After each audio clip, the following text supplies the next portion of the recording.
പാലക്കാട് തൃശൂർ അതിർത്തിയിലെ ആറങ്ങോട്ടുകരയിൽ വയോധികയെ വീടിനുള്ളിൽ മരിച്ച നിലയിൽ കണ്ടെത്തിയ സംഭവം കൊലപാതകമാണെന്ന് തെളിഞ്ഞു. സ്വർണ്ണാഭരണങ്ങൾ കവരുന്നതിനിടെയാണ് അയൽവാസിയായ യുവാവിന്റെ ക്രൂരകൃത്യം. കടുക്കശ്ശേരി തച്ചുകുന്ന് സ്വദേശി 72-കാരി സഫിയയാണ് കൊല്ലപ്പെട്ടത്.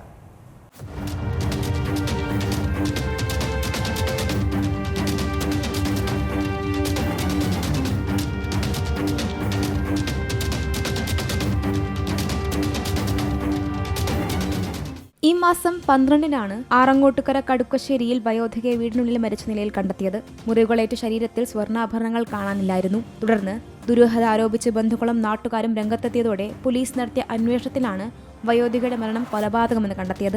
പിന്നാലെ അയൽവാസിയായ 28-കാരൻ ശരത്തിനെ പോലീസ് അറസ്റ്റ് ചെയ്തു. ഹൃദയാഘാതം മൂലമാണ് മരണമെന്നാണ് പോസ്റ്റ്മോർട്ടം റിപ്പോർട്ടിൽ സൂചിപ്പിച്ചിരുന്നെങ്കിലും സഫിയയുടെ സ്വർണ്ണാഭരണങ്ങൾ കാണാതായതും ശരീരത്തിലേറ്റ മുറിവുകളും പോലീസിന് സംശയമുണ്ടാക്കി. തുടർന്ന് നടത്തിയ അന്വേഷണത്തിൽ ശരത്തിനെ ചോദ്യം ചെയ്തതോടെയാണ് മോഷണ വിവരം പുറത്തുവന്നത്.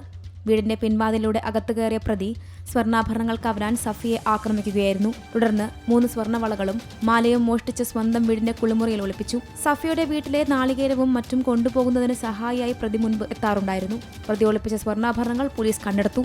See Malayalam news, Palakkad.